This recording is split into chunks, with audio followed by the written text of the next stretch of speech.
Hello students, welcome to commerce Adda 24/7 channel. My name is Harsh और बेटा मैं आपको बिजनेस स्टडीज पढ़ा रहा हूं। यहाँ पे बिजनेस स्टडीज की बात की जाए, क्लास 12th की बात की जाए तो टोटल 12 चैप्टर्स हैं और जो चैप्टर नंबर 1 है वो आज हम लोग पढ़ने वाले हैं। चैप्टर नंबर 1 का नाम है nature and significance of management, जहां पे आपको मैनेजमेंट का नेचर, मैनेजमेंट की importance, levels of management, coordination, management science है, आर्ट है या प्रोफेशन है, इसके बारे में बताया जाएगा। ठीक है, तो सबसे पहले ये जान लेते हैं यार कि मैनेजमेंट क्या होता है। अब मैनेजमेंट का बेसिक सा मतलब ये समझिए बच्चों कि किसी भी काम को करना, किसी भी स्पेसिफिक जॉब को करना, किसी भी पर्टिकुलर काम को करना और अपने ऑब्जेक्टिव्स को अचीव करना बहुत ही अच्छे तरीके से बिना किसी रिसोर्स का वेस्टेज किए, हम उसको क्या कहेंगे? मैनेजमेंट कहेंगे। इसका मतलब है कि जब आपके ऑब्जेक्टिव अचीव हो रहे हो, जब आपका जो प्रॉपर जॉब है, जो स्पेसिफिक जॉब है, वो आपकी प्रॉपर तरीके से कंप्लीट हो रही हो, तो वो कैसे होगी? मैनेजमेंट की हेल्प से ही होगी। बिना मैनेजमेंट के कोई भी काम मतलब पॉसिबल नहीं है। तो मैनेजमेंट, अगर आप अपनी पढ़ाई का एग्जाम्पल लेते हैं, अब मान लीजिए पेपर का टाइम चल रहा है और आपको अपनी पढ़ाई प्रॉपर तरीके से करनी है। कल सुबह उठ के क्या पढ़ना है, इसकी प्लानिंग आप आज रात में सोने से पहले ही कर लेंगे, है ना? तो इसे मैनेजमेंट कहेंगे या नहीं कहेंगे? बिल्कुल कहेंगे, क्योंकि आपने कल सुबह उठ के पढ़ने की प्लानिंग आज रात में सोने से पहले ही कर ली। आपको पता था कि अगर कल सुबह उठ के मैं प्लानिंग करने बैठ जाऊंगा तो मेरा बहुत सारा टाइम वेस्ट हो जाएगा। बेसिकली आपने एक दिन पहले प्लानिंग इस वजह से की ताकि आपका टाइम वेस्ट ना हो और आप अपने कल के ऑब्जेक्टिव को अचीव कर पाए। कल के ऑब्जेक्टिव मतलब आपने ये सोचा कि भाई मुझे 8-10 घंटे पढ़ने हैं, तो कल का ऑब्जेक्टिव आपका अचीव हो जाएगा। ये होता है मैनेजमेंट। अब मैनेजमेंट हर जगह है, मैनेजमेंट एक कॉन्टिन्यूअस प्रोसेस है। ये सब तो आपको अभी मैं आगे पढ़ाने वाला हूं। सबसे पहले जरा मैनेजमेंट टर्म्स को हम डिकोड कर लेते हैं कि मैनेजमेंट टर्म कहता क्या है। यार मैनेजमेंट टर्म में ना 3 चीजें निकल के आती हैं। एक वर्ड तो निकल के आता है मैनेज, दूसरा वर्ड निकल के आता है मैन और तीसरा वर्ड निकल के आता है टी। अगर हम ब्रेकआउट कर लेते हैं तो मैनेज एक जगह यहां कर लीजिए, मैनेज एक तरफ हो गया, मैन एक तरफ हो गया और टी एक तरफ हो गया। मतलब एक ऑर्गेनाइजेशन की बात की जाए तो यहां पे मैनेज किसको करना है? ऑर्गेनाइजेशन में मैनेज करना है मैन मतलब लोगों को, और टी बोले तो थिंग्स को। थिंग्स मतलब ऑपरेशन हो गया, प्रोडक्शन हो गया, सेल हो गया, मार्केटिंग हो गई, हर चीज को। मैनेजमेंट मतलब आप लोग को समझ में आ रहा होगा कि मैनेजमेंट मतलब होता है मैनेज करना लोगों को और थिंग्स को। क्यों? क्योंकि हमें अपने ऑब्जेक्टिव्स को अचीव करना है, क्योंकि हमें अपने टास्क को कंप्लीट करना है एंड ऑर्गेनाइजेशन को ऊंचाइयों तक लेके जाना है। तो ये तो हो गया मैनेजमेंट। अब चलिए बात करते हैं कि भाई मैनेजमेंट के और सारी के अंदर क्या क्या चीजें आती हैं। तो कुछ हम राइटर्स की डेफिनेशन भी यहां पे देखने वाले हैं। सबसे पहले मैनेजमेंट में ये लिखा हुआ है कि यार management is a process of planning. Management is a process of planning and organizing the resources and activities of a business. कहा जा रहा है कि मैनेजमेंट है क्या? मैनेजमेंट एक प्रोसेस है। प्रोसेस मतलब जो नेवर एंडिंग है, जो लंबे समय तक चलती जाएगी, वो प्रोसेस है। मैनेजमेंट कोई एक बार में खत्म होने वाला काम नहीं है। मैनेजमेंट तो खुद एक प्रोसेस है। काहे की प्रोसेस है? प्लानिंग करते हैं, जैसे मैंने आपको बताया कि कल सुबह उठ के आपको क्या पढ़ना है, उसकी प्लानिंग आपने आज ही रात में कर ली है। एंड ऑर्गेनाइजिंग द रिसोर्सेज, आपको पढ़ने के लिए क्या रिसोर्सेज की जरूरत है, या अगर आप ऑनलाइन पढ़ रहे हो तो फोन है कि नहीं है, फोन में इंटरनेट है कि नहीं है, और आपके पास ईयरफोन है कि नहीं है, ये सारी चीजें आपने चेक कर ली। And activities of a business to achieve specific goals in the most effective and efficient manner possible. मतलब कि मैनेजमेंट एक प्रोसेस है जहां पे हम प्लानिंग करते हैं और ऑर्गेनाइजिंग करते हैं रिसोर्सेज को और एक्टिविटीज को, ताकि एक स्पेसिफिक गोल हमारा अचीव हो सके। जो हमने गोल सोच के रखा हुआ है वो हमारा अचीव हो सके इफेक्टिव और एफिशिएंट मैनर में। अब ये इफेक्टिव और एफिशिएंट मैनर क्या होता है, ये मैं आपको इस स्लाइड के बाद बताऊंगा कि भाई इफेक्टिव और एफिशिएंट का मतलब क्या होता है, क्या डिफरेंस है दोनों का। अभी हमको यह समझना है कि मैनेजमेंट एक प्रोसेस है। हम इस प्रोसेस को करते हैं ताकि हमारे ऑर्गेनाइजेशन के ऑब्जेक्टिव्स अचीव हो सके इफेक्टिव और एफिशिएंट मैनर में। ठीक है, अब भाई एक दो राइटर यहां पे हैं। सबसे पहले हैरल्ड कुंट्ज। अब हैरल्ड कुंट्ज ने क्या कहा, जरा वो देखते हैं। हैरल्ड कुंट्ज ने कहा कि management is an art of getting things done through others. Harold Koontz ने कहा कि मैनेजमेंट है क्या? मैनेजमेंट एक कला है। कला समझ रहे हैं? मैनेजमेंट एक आर्ट है, एक कला है। किस चीज की कला है? Of getting things done through others. कहा है कि मैनेजर, जो मैनेजर होगा, मैनेजमेंट में जो मैनेजर होगा, उसको ये कला आनी चाहिए लोगों से काम निकलवाने की, getting things done through others, क्योंकि वो सारा काम अकेले नहीं कर सकता है। भाई एक मैनेजर है, या मान लो मैं हूं, तो मैं अगर किसी कंपनी का मालिक हूं या मैनेजर हूं, तो मैं पूरी कंपनी को एक साथ नहीं संभाल पाऊंगा। तो क्योंकि मैं सारा काम अकेले नहीं कर सकता हूं, इस वजह से मुझे लोगों की जरूरत पड़ेगी। मेरे अंदर ये कला होनी चाहिए कि मैं लोगों से काम निकलवाऊं, लोग मेरे लिए काम करें एंड मैं उनको पे करूं with the people in formally organize group. और वो जो लोग होंगे वो एक फॉर्मली ऑर्गेनाइज ग्रुप का हिस्सा होंगे। फॉर एन एग्जाम्पल, मैं कंपनी का मालिक हूं और मैंने अपनी एक परचेज डिपार्टमेंट को ऑर्डर दिया कि आज के आज तुमको 1000 यूनिट प्रोड्यूस करनी है। तो वो जो परचेज डिपार्टमेंट के लोग हैं वो किस ग्रुप में आते हैं? वो आते हैं परचेज डिपार्टमेंट के ग्रुप में। मतलब वो एक फॉर्मली ऑर्गेनाइज ग्रुप में आते हैं और मैनेजमेंट के अंदर ये कला होनी चाहिए कि उनसे वो काम निकलवा सके। फिर आता है बच्चों एफडब्ल्यू टेलर। एफडब्ल्यू टेलर बहुत ही फेमस मतलब मैनेजमेंट की इन्होंने किताब लिखी है, ठीक है। एफडब्ल्यू टेलर के हम लोग साइंटिफिक प्रिंसिपल्स ऑफ मैनेजमेंट भी पढ़ते हैं, तो उनकी एक बहुत ही अच्छी राइटिंग है, वो यहां पे लिखी हुई है, management is the art of knowing what you want to do. Management एक कला है ये जानने की कि आप करना क्या चाहते हैं। सबसे पहले ये डिसाइड करना है कि मैं चाहता क्या हूं। जैसे आप मान लीजिए पढ़ाई कर रहे हैं, तो सबसे पहले आपका ऑब्जेक्टिव सेट हो जाए कि मुझे 90+ मार्क्स चाहिए हर सब्जेक्ट में। तो मेरा ऑब्जेक्टिव क्या है? 90+। मतलब मैं चाहता क्या हूं, what you want to do, ठीक है, हो गया। And then seeing that they do it in the best and the cheapest way. और फिर देखना कि वो ये काम करे in the best and the cheapest way. अब ये वो कौन है? यहां पे लिखा है ना दे, तो ये दे कौन है बेटा? दे है इनके एम्प्लॉइज।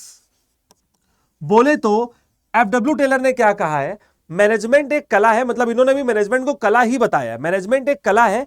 कला काहे की है? सबसे पहले तो आपको यह जानना है कि आपका ऑब्जेक्टिव क्या है, what you want to do, और फिर यह देखना कि वो आपके लिए वो काम करे in the best and the cheapest वे। मतलब सबसे अच्छे से करे और सबसे कम पैसों में करे। और ये वो कौन है? आपके एम्प्लॉइज। मतलब दोनों ही राइटर्स की सेइंग क्या कह रही है कि मैनेजर सारा काम अकेले नहीं कर पाएगा, उसको अपने एम्प्लॉइज से काम निकलवाना आना चाहिए।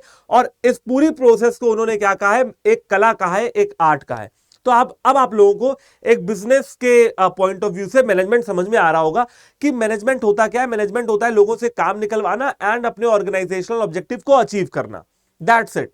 मैंने बताया था मैनेज करना किसको? लोगों को और थिंग्स को। लोगों को मैनेज कर लोगे, थिंग्स अपने आप मैनेज हो जाएंगी। बाकी ऊपर मैंने आपको बता दिया कि मैनेजमेंट होता क्या है। मैनेजमेंट एक प्रोसेस है रिसोर्सेज को लाने का और एक्टिविटीज को प्लान करने का, ताकि ऑब्जेक्टिव्स अचीव हो सके, गोल्स अचीव हो सके in the effective and efficient manner.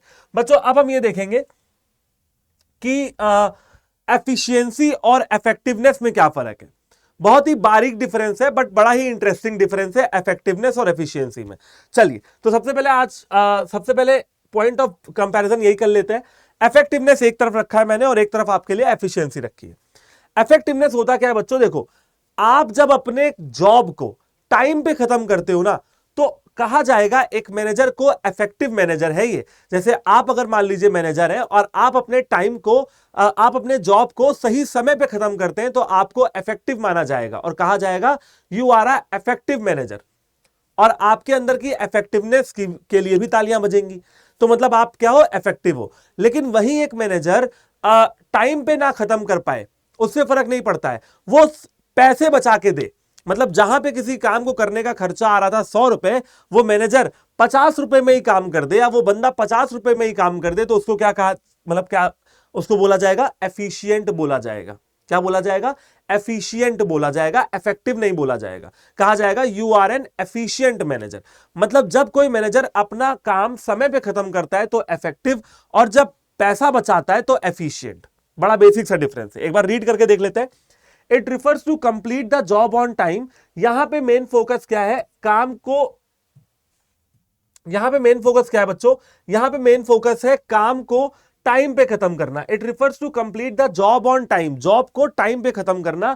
फर्क ही नहीं पड़ता है कि कॉस्ट कितनी लग रही है, खर्चा कितना हो रहा है, no matter what the cost is, है ना, no matter what ever is the cost. भाई कोई फर्क नहीं पड़ता है कि कॉस्ट कितनी आपकी लग रही है। हमें सिर्फ इतना पता है कि हमें कॉस्ट से मतलब नहीं है, हमें टाइम पे अपने काम को खत्म करना है, टाइम पे अपने जॉब को खत्म करना है।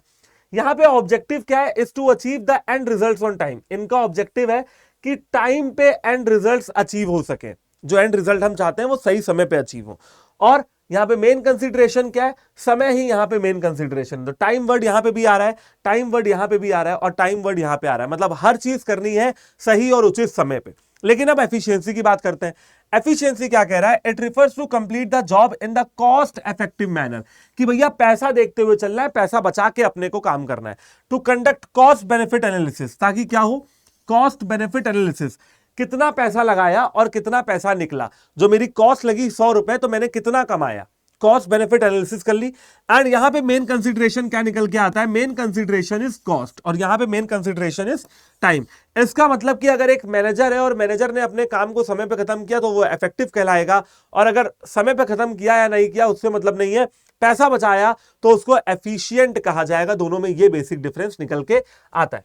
ओके जी, अब बात करते हैं कैरेक्टरिस्टिक ऑफ मैनेजमेंट की। मैनेजमेंट के फीचर्स क्या है। मैनेजमेंट एक्चुअली में, ठीक है, मैनेजमेंट हमको समझ में आ गया कि मैनेजमेंट एक प्रोसेस है जिसको करके हम ऑब्जेक्टिव को अचीव कर सकते हैं, बट मैनेजमेंट के फीचर्स क्या है, क्या कुछ खूबियां हैं मैनेजमेंट में। सबसे पहले, मैनेजमेंट एक गोल ओरिएंटेड प्रोसेस है।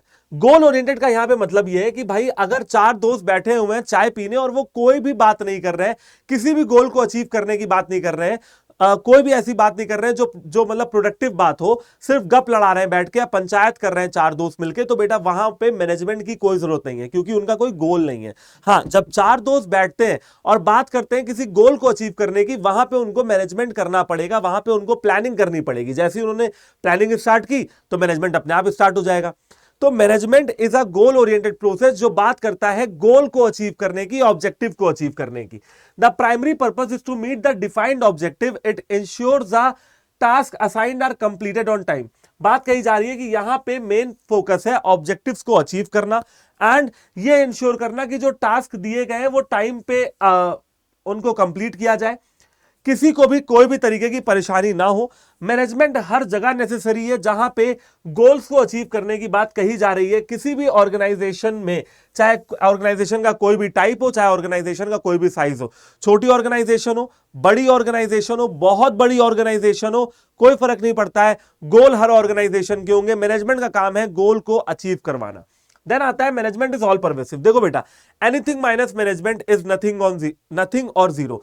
जहां से भी आपने मैनेजमेंट हटा दिया वो चीज शून्य हो जाएगी, जीरो हो जाएगी। इज नथिंग और zero, anything minus management is nothing और जीरो। मतलब कि ऐसा दुनिया में कोई भी काम नहीं होगा जहां पे मैनेजमेंट की जरूरत ना पड़े।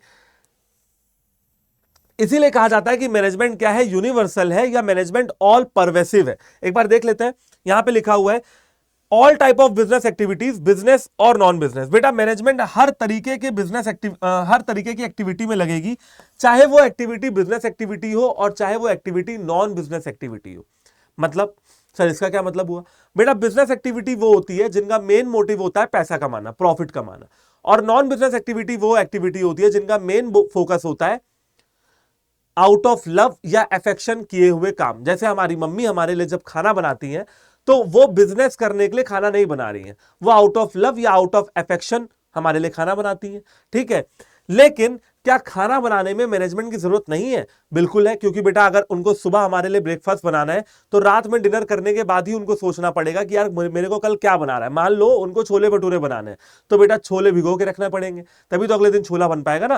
भाई छोला कैसे बनेगा, जब उसको रात में भिगो के रखा जाएगा तो सुबह फिर वो छोला बन पाएगा। तो इसका मतलब कि भाई चाहे बिजनेस एक्टिविटी हो चाहे नॉन बिजनेस एक्टिविटी हो, हर जगह मैनेजमेंट की जरूरत पड़ती है। That is why management is all pervasive. ठीक है, मैनेजमेंट इज परवेसिव और यूनिवर्सल। दुनिया का कोई भी काम हो, दुनिया का कोई भी कोना हो, कोई भी लेवल ऑफ मैनेजमेंट हो, किसी भी तरीके का काम हो, हर जगह मैनेजमेंट जरूरी है। और अब बात करते हैं बच्चों नेक्स्ट टॉपिक की या नेक्स्ट पॉइंट की, वो आता है मैनेजमेंट इज कॉन्टिन्यूअस। मैनेजमेंट एक नेवर एंडिंग प्रोसेस है, ये कभी भी खत्म नहीं होती है, ये कॉन्टिन्यूअस प्रोसेस है, क्योंकि आपका एक गोल अचीव हो जाएगा आप नेक्स्ट गोल की तरफ देखने लगोगे, नेक्स्ट गोल अचीव हो जाएगा उससे भी नेक्स्ट गोल आप देखने लगोगे, फिर उससे नेक्स्ट, फिर उससे नेक्स्ट। वो कहते हैं ना कि जब कभी भी आपको कोई काम देना है किसी को तो हमेशा ऐसे इंसान को दो जो बिना रुके काम करता है, जो बिजी हो। कभी ऐसे इंसान के मत दो जो खाली बैठा हो, क्योंकि जो खाली बैठा है ना वो कभी नहीं करेगा, जो बिजी होगा वही करेगा। जो बिजी होगा वो रुकेगा नहीं, वो एक काम को खत्म करने के बाद दूसरे काम पे आता है, दूसरे काम को खत्म करने के बाद तीसरे काम पे आता है। जो एक्चुअली में बिजी हो काम उसको दो।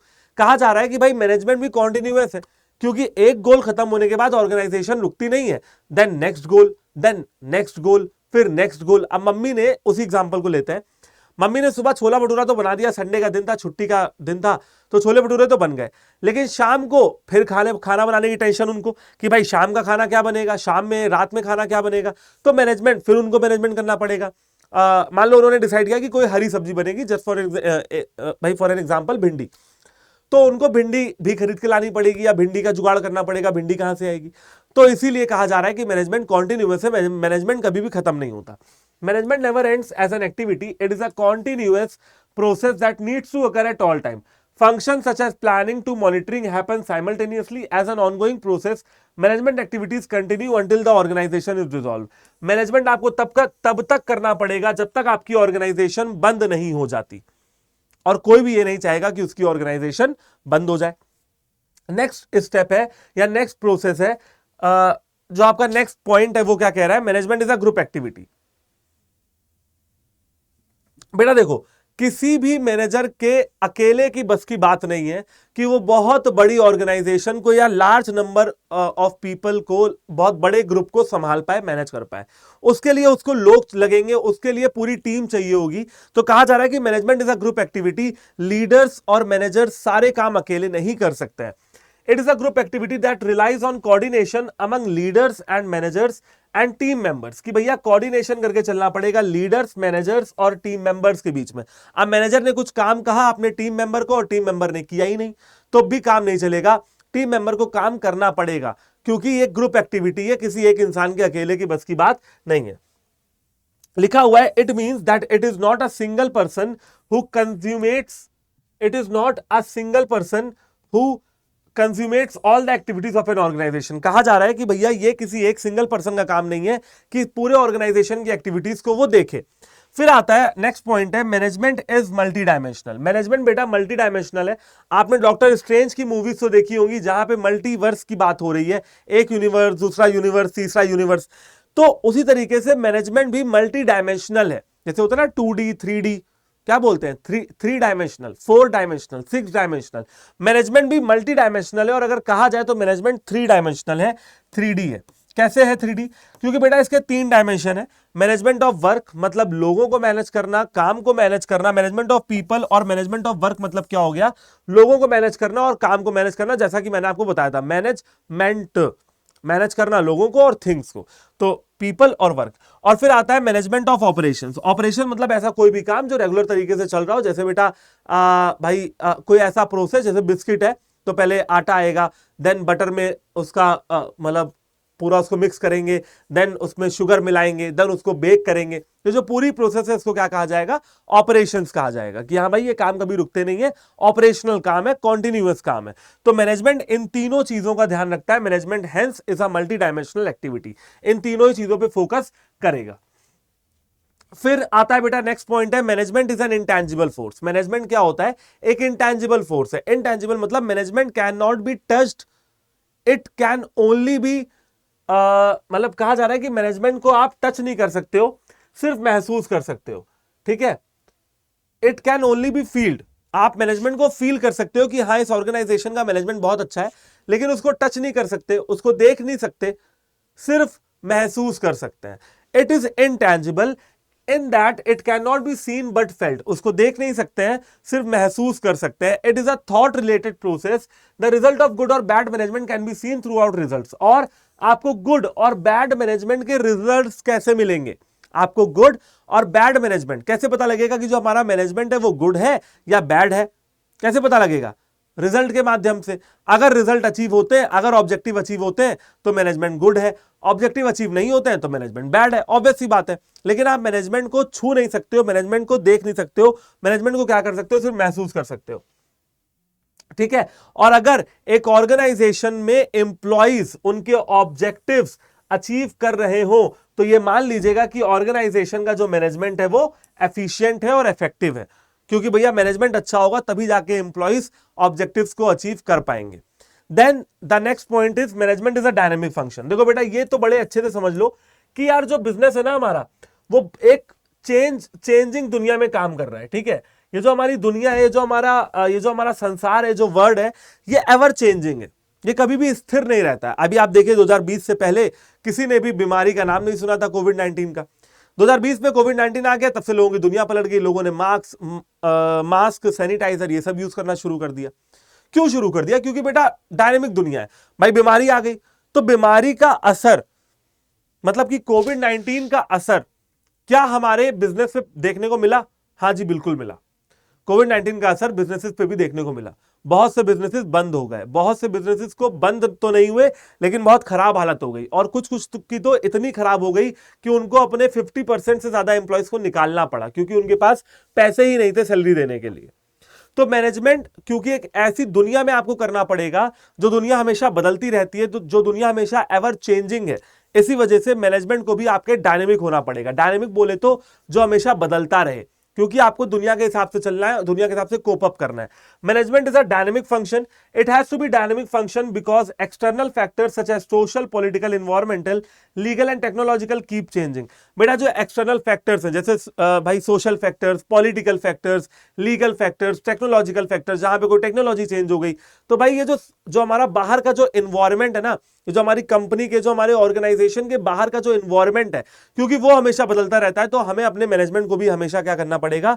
बदलना ही पड़ेगा।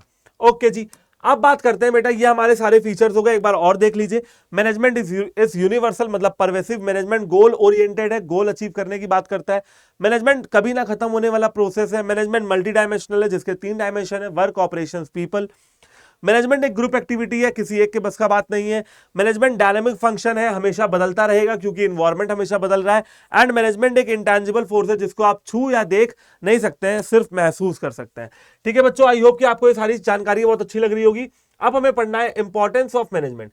ठीक, अगर मैं मैनेजमेंट के इंपॉर्टेंस की बात करूं, मैनेजमेंट, अभी आपको जो कैरेक्टरिस्टिक मैंने इतना डिटेल में पढ़ाया, अब आपको ये सारे पॉइंट्स बहुत अच्छे से समझ में आने लगेंगे। मैनेजमेंट हेल्प्स इन अचीविंग गोल। आप मैनेजमेंट करोगे तो गोल अचीव होंगे, क्योंकि मैनेजमेंट, एक मैनेजर का काम क्या होता है? The role of a manager is to provide common guidance. एक मैनेजर का रोल होता है कि वो अपने एम्प्लॉयज को गाइडेंस देता रहे and direction to the individuals, and individuals को डायरेक्शन देता रहे कि तुम्हें ऐसे ऐसे काम करना है। इंक्रीजिंग द एफिशिएंसी, मैनेजमेंट का काम होता है लोगों की एफिशिएंसी और प्रोडक्टिविटी को बढ़ाना। Management helps in increasing the efficiency of the business by increasing productivity. भाई एफिशिएंसी बढ़े और प्रोडक्टिविटी बढ़े। ठीक है, कैसे बढ़ेगी? जब आप प्लानिंग करोगे, ऑर्गेनाइजिंग करोगे, स्टाफिंग करोगे, डायरेक्टिंग करोगे और कंट्रोलिंग करोगे। कंट्रोलिंग में हम ये देखते हैं कि जो हमने ऑब्जेक्टिव सेट किए थे वो अचीव हुए या नहीं है। तो भैया जब अचीव नहीं हुए होंगे तो आप सोचोगे कैसे अचीव किया जाए, जिससे क्या होगा? आपकी प्रोडक्टिविटी बढ़ेगी एंड एफिशिएंसी भी बढ़ेगी। ओके जी, अब बात करते हैं बेटा नेक्स्ट टॉपिक पे, जो कि आता है, नेक्स्ट पॉइंट आता है, help in creating a dynamic organisation. मैंने आपको बताया क्योंकि हमारा एनवायरमेंट डायनेमिक है, हमेशा बदलता रहता है, इसी वजह से मैनेजमेंट को भी अपने आप को अपडेटेड रखना पड़ेगा एंड अपने ऑर्गेनाइजेशन को और अपने आप को डायनेमिक बनाना पड़ेगा, एवर चेंजिंग बनाना पड़ेगा, सिचुएशन के हिसाब से ढलने वाला बनाना पड़ेगा। बेसिकली पानी बनाना पड़ेगा। पानी किसी भी बर्तन में मतलब डाला जाए, वो उसी बर्तन का रूप ले लेता है, उसी बर्तन में ढल जाता है। आपके मैनेजमेंट को या आपके ऑर्गेनाइजेशन को भी पानी बनना पड़ेगा, या आलू कह सकते हो, आलू बनना पड़ेगा, हर सब्जी में मिक्स हो जाना। ठीक है, management helps in providing the required impetus for an organisation to transition from one phase of development to another. कहा जा रहा है कि जब एक ऑर्गेनाइजेशन एक डेवलपमेंट के फेज में जाती है, जहां पे एक तरफ डेवलपमेंट था, एक तरफ ज्यादा डेवलपमेंट है, तो मैनेजमेंट ही वो तरीका है जिससे आप ऑर्गेनाइजेशन को डायनेमिक बना सकते हैं एंड चेंज करने के लिए, डेवलप करने के लिए रिसोर्सेज को भी ला सकते हैं। फोर्थ पॉइंट इज, थर्ड हो गया, okay, fourth point is helps in achieving individual objective. Individual objective, देखिए इंडिविजुअल ऑब्जेक्टिव बहुत अच्छा सा पॉइंट है, ध्यान से सुनना। बहुत सिंपल सी बात है, हाथ की पांचों उंगलियां बराबर नहीं होती हैं। इसी तरह से एक ऑर्गेनाइजेशन में जितने भी इंप्लॉयज काम कर रहे हैं वो बराबर नहीं होते। उनका बैकग्राउंड, उनका एक्सपीरियंस, उनका रिलीजन, उनका टाइम, उनका व्यवहार, उनका नेचर, उनका काम करने का तरीका, मतलब कह सकते हो उनकी काम करने की शैली, ये सारी चीजें अलग अलग होती हैं। तो इसी वजह से उनके ऑब्जेक्टिव भी अलग अलग होते हैं। अब किसी का ऑब्जेक्टिव है प्रमोशन लेना, किसी का ऑब्जेक्टिव है पैसे बढ़ाना, किसी का ऑब्जेक्टिव है ट्रांसफर लेना, और किसी का ऑब्जेक्टिव है अच्छा काम करके दिखाना ओनली। तो मैनेजमेंट हेल्प करता है लोगों को उनके इंडिविजुअल ऑब्जेक्टिव अचीव करने के लिए, जिसके लिए वो गाइड करते हैं, गाइडिंग, जिसके लिए क्या देना पड़ता है? गाइड करना पड़ता है। Guiding the individuals towards attaining personal objectives which has a direct impact on attaining the organisation objective. भैया मैनेजमेंट का काम ये होता है कि वो गाइड करे लोगों को, मोटिवेट करे ताकि वो अपना काम अच्छे से करे, एंड ऑर्गेनाइजेशन के ऑब्जेक्टिव के साथ साथ इंडिविजुअल के ऑब्जेक्टिव भी अचीव हो सके। पांचवा पॉइंट है डेवलपमेंट ऑफ सोसाइटी। देखो बेटा, हमारा जो बिजनेस है वो समाज का हिस्सा है, सोसाइटी का हिस्सा है। इंडिया में ही रह के अपना आपको बिजनेस करना है। अगर आप मान लो बिजनेस करने की सोच रहे हो तो कहां बिजनेस करोगे? इंडिया में रह के करोगे बिजनेस। आप इंडिया के लोगों को एम्प्लॉयमेंट दोगे, इंडिया के ही लोगों को सामान बेचोगे और इंडिया के लोगों के पैसे से ही आप कमाओगे। तो एक बिजनेस का सोसाइटी में भी बहुत ज्यादा रोल होता है। सबसे पहला रोल यह है कि आपको good quality product fair prices पे बेचना है, आपको किसी के साथ भी कोई फ्रॉड नहीं करना है। ठीक है, आपको क्या करना है भाई? एम्प्लॉयमेंट क्रिएट करनी है, गुड क्वालिटी प्रोडक्ट बेचने हैं एंड फेयर रेट्स में बेचने हैं, किसी के साथ कोई फ्रॉड नहीं करना है, कोई धोखा नहीं करना है, क्योंकि आपकी सोसाइटी के प्रति भी रिस्पॉन्सिबिलिटी बनती है और उसको हम लोग क्या कहते हैं? Moral responsibility. एम्प्लॉयमेंट अपॉर्चुनिटीज देनी है और ये मैंने आपको बताया गुड्स एंड सर्विसेज प्रोवाइड करनी है। तो ये सारे क्या हो गए? ये सारे हो गए इंपॉर्टेंस ऑफ मैनेजमेंट। अगर आप मैनेजमेंट करते हो तो आपको ये सारे इंपॉर्टेंस या फायदे आपको देखने के लिए मिलेंगे। लास्ट हमारा जो आज का टॉपिक है वो है ऑब्जेक्टिव्स ऑफ मैनेजमेंट। एक मैनेजमेंट के क्या ऑब्जेक्टिव्स होते हैं? तो देखो बेटा, मैनेजमेंट का सबसे पहला ऑब्जेक्टिव है ऑर्गेनाइजेशन के ऑब्जेक्टिव को अचीव करवाना। अब मान लीजिए मैं अपनी कंपनी का मालिक हूं और मेरी ये ऑर्गेनाइजेशन है या ये कंपनी है, तो मेरा पहला ऑब्जेक्टिव या मेरा पहला धर्म क्या बनेगा? अपने ऑर्गेनाइजेशन के ऑब्जेक्टिव को अचीव करवाना।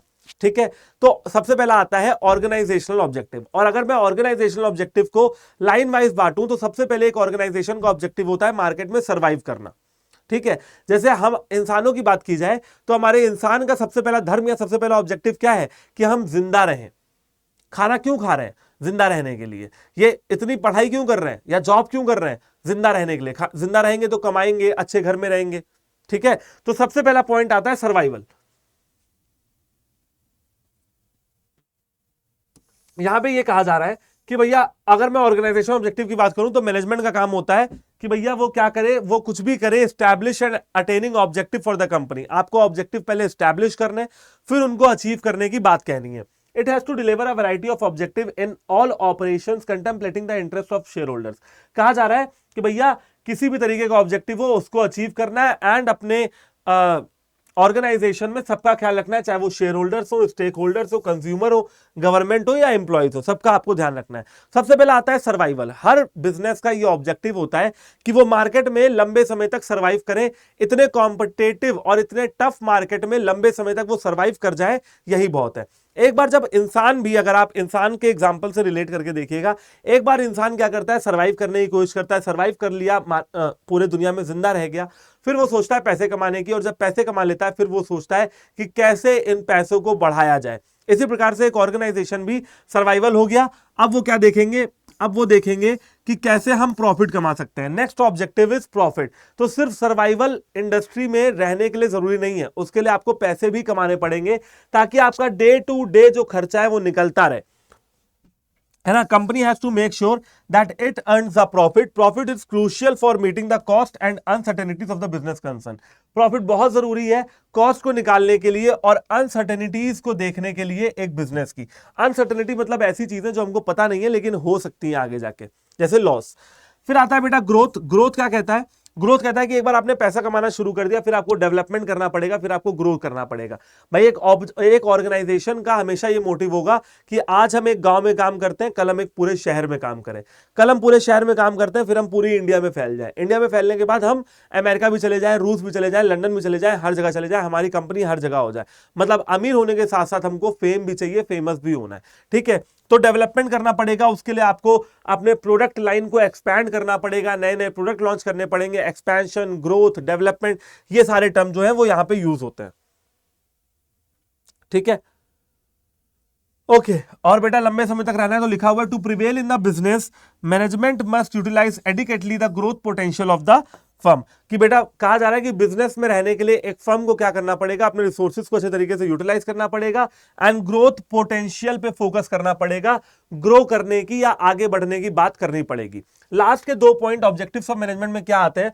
सबसे पहला है सोशल ऑब्जेक्टिव। मैंने आपको बताया सोशल ऑब्जेक्टिव में क्या क्या आता है भाई? पॉल्यूशन ना करें, एम्प्लॉयमेंट अपॉर्चुनिटीज दें, कुछ और समाज की भलाई के लिए कर सकते हैं तो करें। इसके अलावा आप क्या कर सकते हो? Good quality product fair prices पे बेच सकते हो, कोई भी फ्रॉड ना करो, ये भी एक तरीके की सोशल ऑब्जेक्टिव में ही आएगा। ठीक है, तो ये हो गया। ठीक, social objective, it includes the establishment of benefit for the community. This include using environmentally beneficial technology. आप ऐसी टेक्नोलॉजी का इस्तेमाल करो जिससे पॉल्यूशन ना हो, जिससे धुआं ना हो, एंड फिर आप क्या करो, जॉब अपॉर्चुनिटीज दो लोगों को। इसके अलावा आप disadvantage sections of the community में कुछ समाज की भलाई के लिए कर दो। प्राइमरी फैसिलिटीज भी आप दे सकते हो, जैसे अपने एम्प्लॉयज के बच्चों को स्कूल की पढ़ाई वगैरह। इसके अलावा लास्ट हमारा जो ऑब्जेक्टिव आता है वो आता है पर्सनल ऑब्जेक्टिव। पर्सनल ऑब्जेक्टिव का मतलब मैंने आपको बताया कि हर एम्प्लॉय का बैकग्राउंड और ये सारी चीजें, बैकग्राउंड और पढ़ाई, एजुकेशन, एक्सपीरियंस, रिलीजन, काम करने का तरीका, वर्क कल्चर, सब कुछ अलग अलग है, उसकी आदतें, सब कुछ अलग अलग है। एक ऑर्गेनाइजेशन का ऑब्जेक्टिव ये भी होता है कि अपने एम्प्लॉयज के पर्सनल ऑब्जेक्टिव्स को भी अचीव करवा पाए। जैसे कि यहां पे लिखा हुआ है, establishments are made up of resources who process different backgrounds, experience, objectives and personalities. अलग अलग लोग, अलग अलग बैकग्राउंड, अलग अलग एक्सपीरियंस, अलग अलग ऑब्जेक्टिव और अलग अलग पर्सनैलिटीज। अब they all become part of the establishment, वो सारे ही एस्टैब्लिशमेंट का पार्ट बन जाते हैं। These differ from one economic necessity such as ambitious perks and salary, social obligations such as equal attention and high level of demand। देखो बेटा, यहां पे प्रमोशन या बहुत पैसा कमाना या पर्क्स या सैलरीज की बात नहीं हो रही है।